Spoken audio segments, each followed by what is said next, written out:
तो आपने भाग 1 में देखा था कि आज रात भी सिद्धार्थ को वही आवाज आया और सिद्धार्थ उठ के गया देखने तो देखा कि दरवाजा खुला है और कोई उसे बुला रहा है। लेकिन आज सिद्धार्थ बिना डरे उस दरवाजे के अंदर चला गया। आगे क्या हुआ अब देखिए। सिद्धार्थ धीरे धीरे उस पुराने कमरे के अंदर गया। कमरे में धूल की मोटी परत जमी हुई थी। ना कोई बिस्तर, ना कोई अलमारी, बस एक बहुत पुरानी लकड़ी की कुर्सी जो ऐसे रखी थी जैसे कोई अभी अभी उठकर गया हो। खिड़की आधी खुली थी और चांद की हल्की रोशनी अंदर आ रही थी। अचानक सिद्धार्थ को लगा कोई उसके बिल्कुल पीछे खड़ा है। उसकी सांसें तेज हो गईं। वो धीरे धीरे पीछे मुड़ा, लेकिन वहां सिर्फ एक काली दीवार थी और उस दीवार पर खून जैसे लाल रंग से लिखा था, छोटे भाई। सिद्धार्थ के हाथ कांपने लगे। उसके दिमाग में एक ही सवाल घूम रहा था, आखिर ये किसने लिखा? उस रात उसने किसी से कुछ नहीं पूछा, बस चुपचाप अपने कमरे में जाकर लेट गया। लेकिन नींद उसकी आंखों से कोसों दूर थी।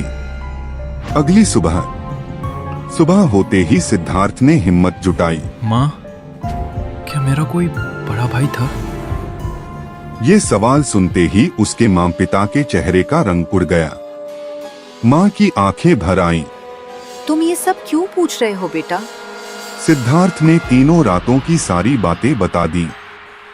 कमरा, दीवार पर लिखा छोटे भाई, पीछे खड़े होने का एहसास, सब कुछ।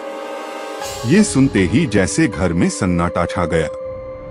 फिर उसकी माँ ने कांपती आवाज में कहा, बेटा, जब तुम पैदा हुए थे तुम अकेले नहीं थे। तुम्हारा एक जुड़वा भाई था जो तुमसे 1 मिनट पहले इस दुनिया में आया था। उसका नाम रमेश था। वो बहुत बीमार रहता था और एक दिन हम उसे बचा नहीं पाए। उसके बाद हमने कभी उस कमरे को नहीं खोला। बेटा, अब तुम वहां मत जाना। सिद्धार्थ की सांस थम गई। माँ रोने लगी।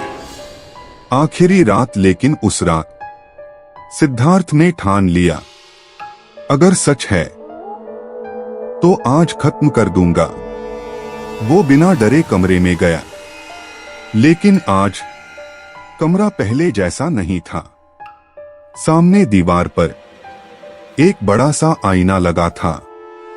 वो आईने के सामने जाकर खड़ा हुआ, लेकिन आईने में सिद्धार्थ नहीं दिख रहा था। भाई, मैं तेरा इंतजार पिछले 26 सालों से कर रहा था।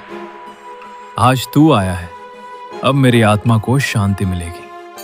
तू खुश रहना छोटे भाई, मैं हमेशा तेरे साथ हूं। जैसे ही आवाज खत्म हुई, कमरा पूरी तरह शांत हो गया।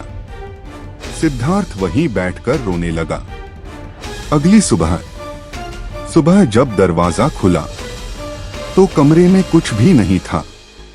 ना कुर्सी, ना आईना, ना कोई लिखा हुआ शब्द, बस खिड़की से आती हल्की सी रोशनी और हवा का एक झोंका।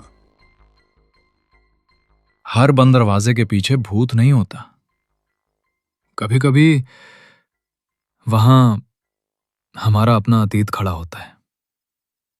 Thanks for watching guys. ऐसी और मजेदार वीडियोस देखने के लिए चैनल को subscribe, like, share and comment जरूर करें।